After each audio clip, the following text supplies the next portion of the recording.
Hello, hello, hello. Welcome to the studio. This is amazing. This is such a treat for all of us, for me especially, for our listeners, for our radio, to have you here in person and to talk about something that is kind of controversial. Well, people think it is. Whether it is or it's not, we'll talk about it today. I didn't ask to be born. Like, this is something that I, for the first time, heard from Rabbi Friedman, and with an explanation. And now there's this whole book that came out, which you co-authored, Dr. Elul. And it's very exciting. It's very exciting. The first thing is we have to find out what kind of a doctor he is. Yes. Not the one who makes money.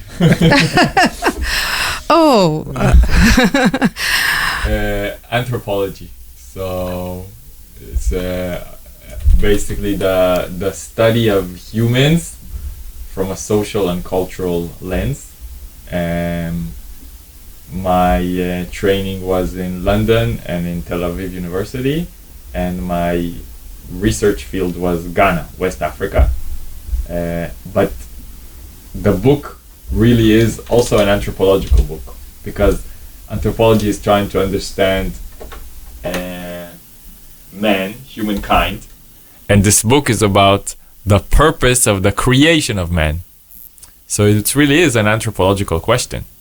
For me, it was like the next level in anthropology, maybe a level that within academy I couldn't have explored freely. I had to break the ceiling of academy to go up to the level of anthropology that asks questions that are beyond the limits of current academy.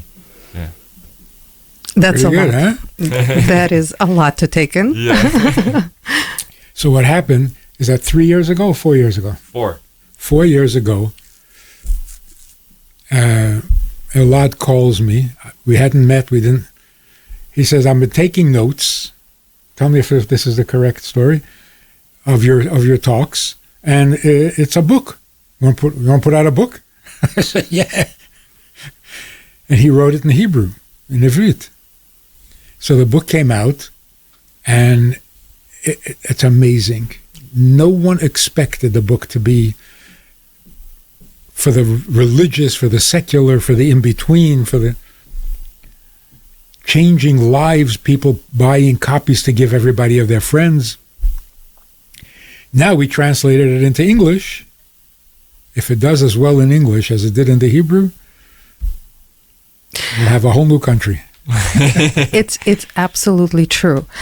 I mean, I started it yesterday and I went through half of it almost. It's such an easy, incredible read.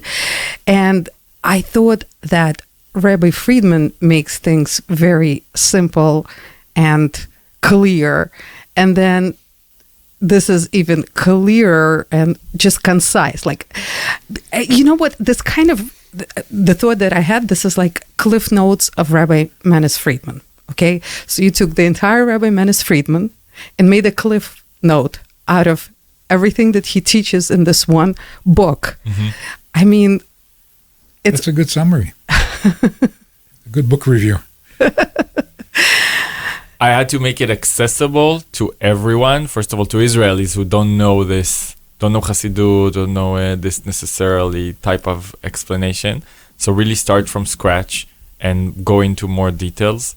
And I wanted the most secular person to be able to read it and be convinced and be interested. And kids and old people, so it's something that people give to their grandmothers as a gift, but they also give it to their 14-year-old child as a gift. It's something like in all the spectrum. It's incredible. It also shows where we are in life today, that we need this information to be very quick, like what we can't listen to a 40-minute lecture anymore. We really need to read about it in 3.5 minutes or so, because this is what it seems like. There's all these incredible lectures by Rabbi Friedman that, by the way, it's very nice to meet a fellow groupie of Rabbi Menis Friedman. It's always very exciting. We listen to Rabbi Menis Friedman's lectures with pleasure, but sometimes we want to get that information or pass it on to somebody, and 40 minutes seems to be a little bit too much. And here you can actually get it in 3 minutes, which is pretty awesome, and it's very accessible and understandable. Rabbi Friedman, you're not insulted by being compressed and concise? Oh, no. No. The amazing thing is, people say, we have no attention span anymore, we can't listen. But when you're interested, you can be hours on the phone doing something you're interested in without distractions at all. So once you get somebody's attention, not a problem. So you got to get their attention in the first 3 minutes. Mm. Then it just flows, right? But the amazing thing is that these questions are so fundamental. I didn't ask to be born. It's so basic. It's so simple. It took us 5,000 years to ask this question. Why was I born? And nobody ever gave an answer to this question. Not philosophy, not religion, not science. Nobody even bothered to answer this question. How is that even possible? So once you ask that question, all sorts of doors open up in the brain. Like, yeah, that question has been in the back of my mind for years. Like, what am I doing here? It explains the anxiety that we're all suffering from. What are you anxious about? Everything. No, you're anxious because you don't know why you're here. That's not enough to cause you anxiety? I didn't ask to be born. All of a sudden, I'm here. I have all sorts of responsibilities and jobs to do. Why? What? It creates anxiety. So finally answering this question, you see, even children, teenagers, babies are asking the question, why am I here? I didn't ask to be born. And nobody has an answer. That can't be. So I think that's why it's the title itself sells the book. Yeah. It's I told you before, there are two reactions usually to the title. One is like, oh, I did ask to be born. But I did.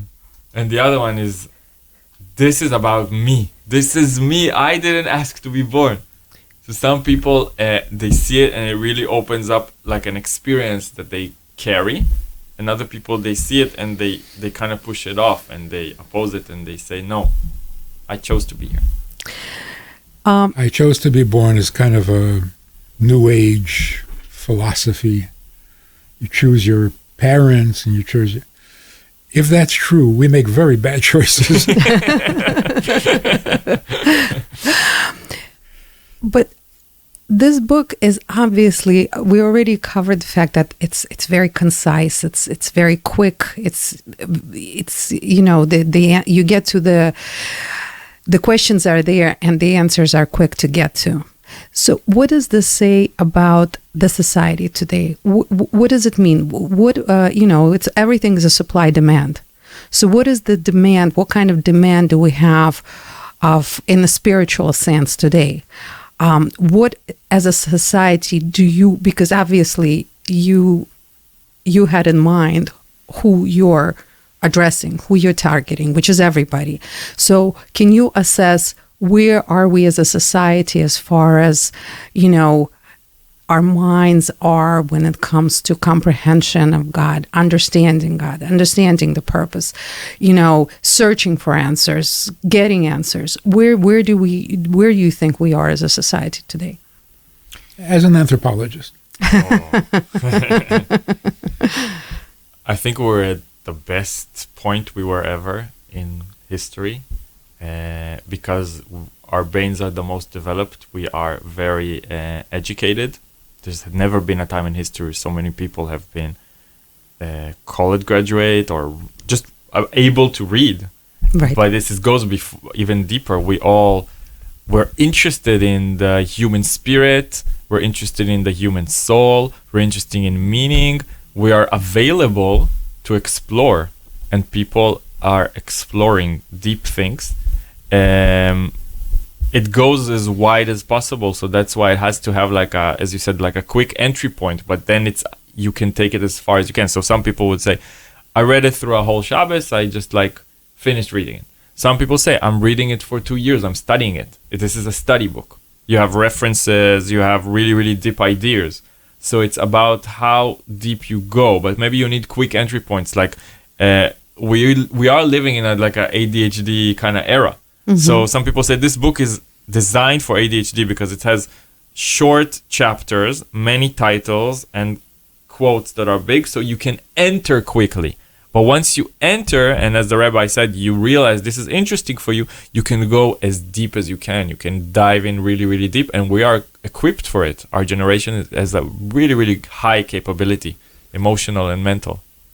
So you think our comprehension has evolved in our day and age? Definitely. We're ready for Mashiach's Torah. So we are incredibly sharp and deep and demanding good answers and not accepting bad answers.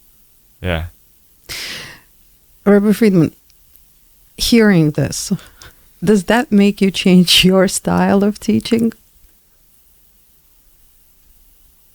On the contrary. On the contrary. I'm not even sure what my style is. I just talk. You know something, say it. What else is there, right? But I think what the answer before the question. Let me tell you what the answer is, and then you'll see what questions it covers and solves. Instead of working through all the problems and trying to find the solution is already given. We're here for a purpose. We're here to serve God. We're here to make the world a godlier place. That's it.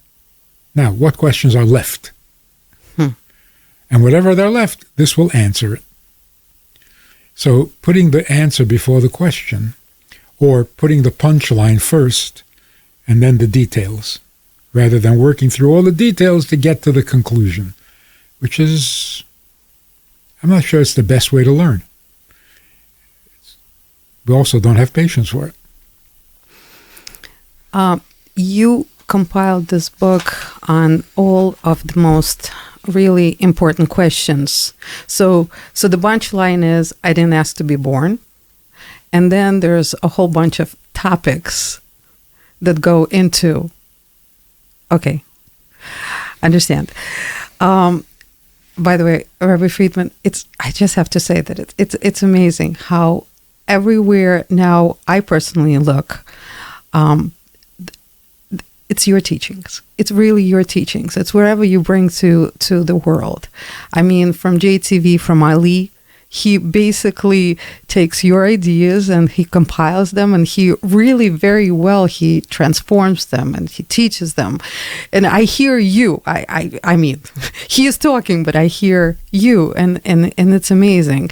And I'm just wondering how many other people out there that you have influenced so much that they want to transmit this incredible message that you've been teaching to the masses. Well, if I had Oli's accent, his British accent, I'd be famous. So anything he says sounds good. But yeah, he's very good. He's very good. And now I get to meet Dr. Elul, which is also such a tremendous treat. I try to do the best I can here on the radio and, of course, in the classes outside of the radio. Because can I ask you, what was like the most profound thing that you found? What made you want to take Rabbi Friedman's teachings and pass them on in this book or through other things, like what grabbed you the most? What was the it message? And then I'll share mine. Easily the fact that God needs us. For me, it was like a life-changing moment, and it's a different, like, it's the first time I saw God from a whole other perspective, that brings out what I have to give for him, what I can do for him. And also it created this love to him, because suddenly I saw that he's perfect, but he doesn't have yet what he needs, what he wants, and it's up to me to do the best I can to help him with it. So that was for me really exciting and life-changing. Were you observant at that point already? I was just starting and exploring and starting to practice more, but this was completely something that changed. It made me cross over completely to a place where I try to do everything I can for him. Amazing. I'll share mine if you don't mind. Also, Sure. One of the lectures that I listened by Rabbi Friedman, one day, I think I was prepping for Passover, also there, but not quite. And that was a lecture about God being vulnerable. When I heard that just made the distance between me and God like so much closer, because it's like, oh wow, he's not like this almighty Oz that is not accessible to any of us, and creator of the world, wow, it's overwhelming. But no, he's close. He wants a relationship. He is vulnerable. He told us what he wants, and we just have to learn about it and develop this relationship. So, Rabbi Friedman, that was for me life-changing. So yeah, same thing. It's amazing. Thank you so much for that. So at Mount Sinai, when God started to speak to the people, they died from excitement. Right? They fainted from pleasure. What was the pleasure? Thou shalt not steal, thou shalt not kill? That was a pleasure? The pleasure was, God said, Anechi Hashem, I, God the Infinite, am yours. People fainted, as they should. The creator of the world, God himself, says, I'm yours. So what could we do but to say, okay, so we'll be yours. But they didn't die because God's voice was so loud that it killed them, or so angry, or so scary. What did they die from? It's something to faint over. You want me? I mean, the fact you created me is already a little weird. Like, what do you need me for? You created the whole world so that you can have me? Why shouldn't you faint? Okay, we're a little callous by this time in history, so we don't faint. But anybody who hears it and is not radicalized, anyone who hears it is like, you got to faint from this. It's irresistible. God is depending on me? Case closed. What are you going to do? Oh, should I listen to him? Should I? What kind of question is that? It's irresistible. So I don't need to be threatened with punishment. I don't need to be bribed with reward. God needs something from me? What's the question?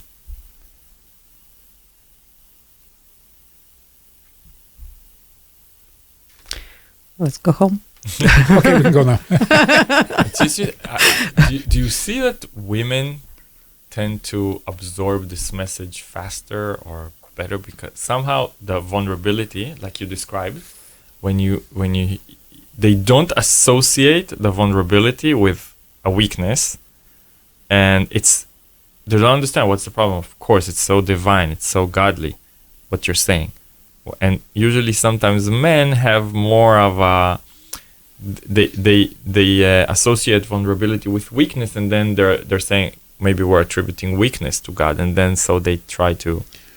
I don't know if it's mostly men, but yes, there is that pushback. What are you saying? God needs you? God is awesome. The answer is, yeah, he's awesome. His vulnerability is awesome. So it's not like some guy who needs you. He needs you. That's scary, awesome, beautiful. So this worry about you reducing God. What do you mean reducing him? This whole thing came from that conversation I had with this guy on the phone.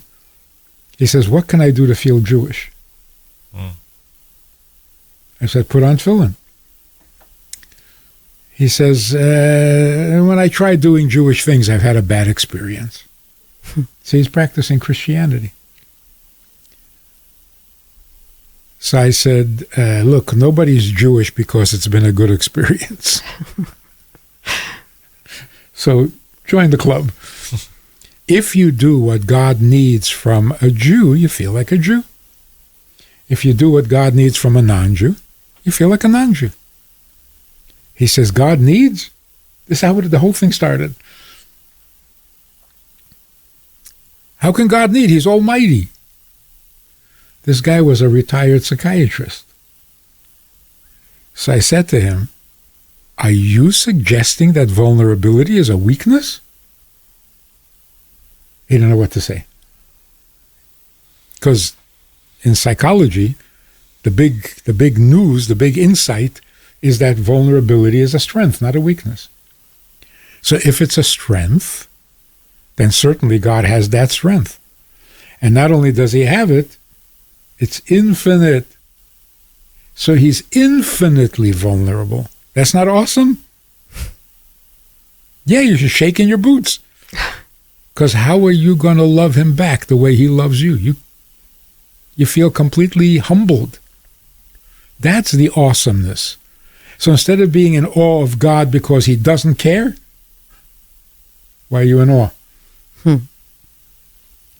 The awesome thing is how much he cares. Now we got something to talk about. Now you can love him, as you say. Rabbi Friedman, in this book, you actually said that Judaism is the future of psychology. The difference between being needy and being needed. Mm-hmm. When you don't know that you're needed, you become very needy. If I'm not necessary, then what am I? Anybody love me? Anybody want me? Anybody? So you become very needy. Needy is already unhealthy. Because we're not created to be needy. We're created because we're needed. That's the future of psychology. If you look deep into yourself, you'll discover more needs. If you look above yourself, you'll realize, I don't need anything. So why look for trouble when you can be free of need, but needed? Doesn't that tell you the whole story? Yeah, it actually does. It answers everything. Yeah, and it's actually a feel-good understanding. This is something that makes us feel good. Everything else, not so much. But this one is a definite yes. Yeah, but not feel good like having a fun time. No, feel good means it feels right. Being here feels good. Being here. Yeah. Yeah.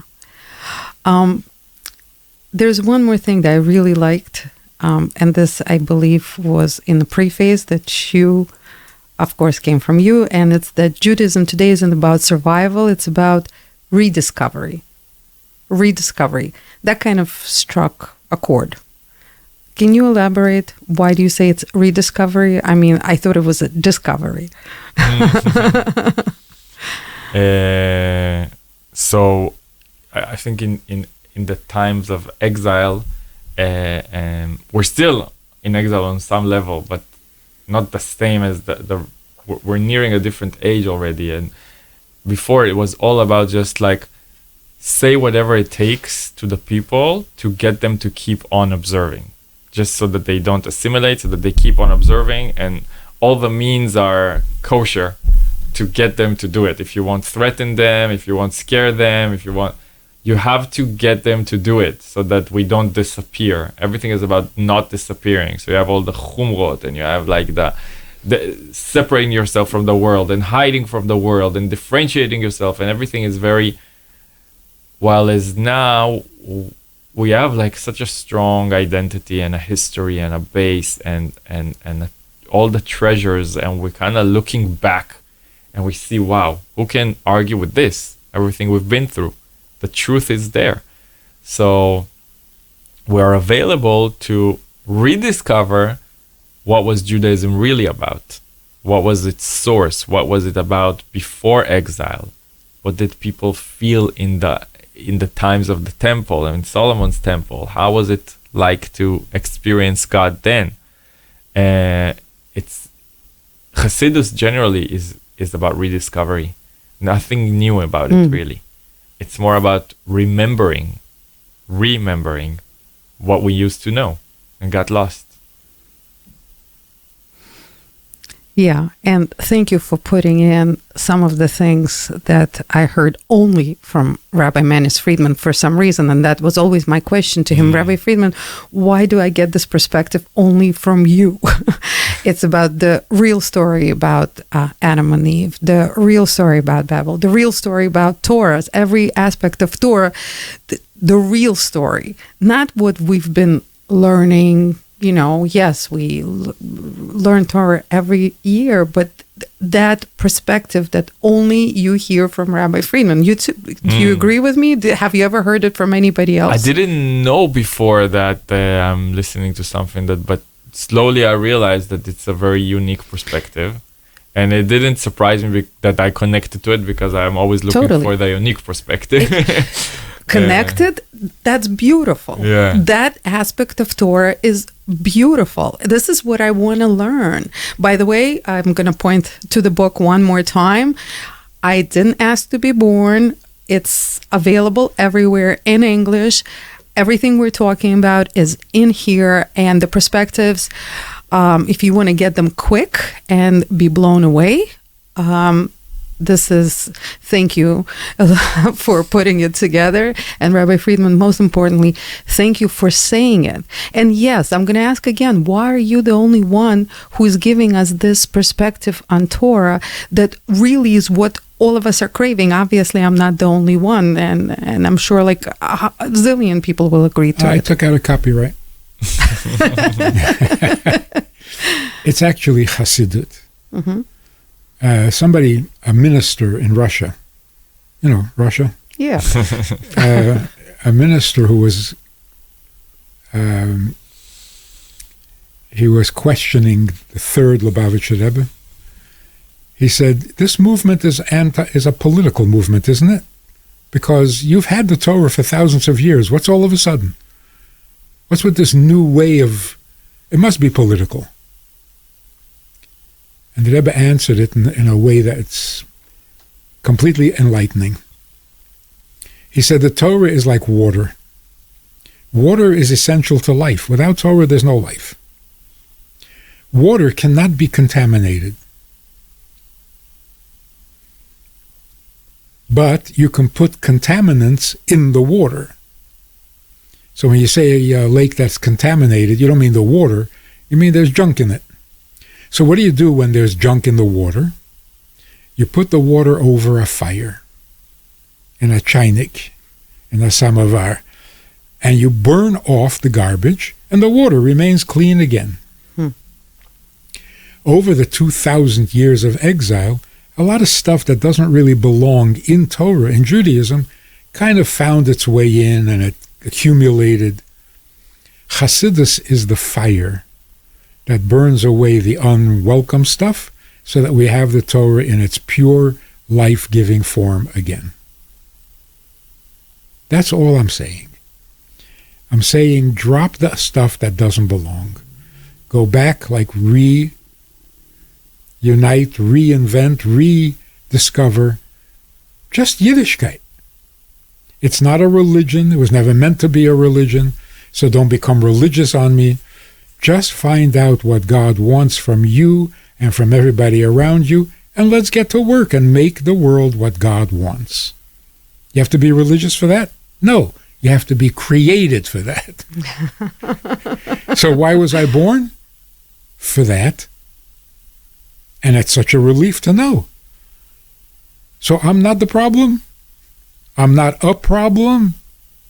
No, I'm the solution to making the world a godly place. Is that radical? No, it's the original message of Judaism without the accumulated stuff about psychological problems and religious crises. And stop with all that stuff. God created you. He gave you the ability to do what He needs from you. So, do it. Amazing.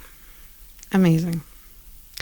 I'm so grateful for this moment, and I speak on behalf of our entire community, our entire radio, everybody who's going to be listening to this later on YouTube or now, doesn't matter.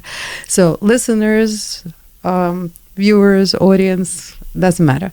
Thank you so much. Thank you so much, first of all, for coming and being here and, allowing us to really feel and understand this book, this incredible book, putting it together. I Didn't Ask to Be Born. It's sold everywhere. Definitely recommend for people to. It's a very easy and very important read that's going to benefit absolutely everybody. It doesn't matter in what state of life they're, state of being, state of mind that they're in, it's going to benefit. So thank you so much. Thank you for doing what you're doing on a daily basis. You're influencing. And thank you for doing what you're doing, because we got to do everything we can on radio, on paper, in writing, and speaking, and because, first of all, that's what God created us for, and second of all, without it, life is no fun whatsoever. Rabbi Friedman, thank you for being such an incredible inspiration to us who are sitting here and to so many who are just benefiting from everything you do on a daily basis, every moment. Whatever you do just really changes the world and makes it so much better. Thank you for teaching us. Thank you so much. And thank you for putting it in a easy read, quick format for all of us as well. It's very important. Thank you so much. Thank you very much. Okay, well, this was an amazing experience for all of us. So looking forward to more amazing conversations together.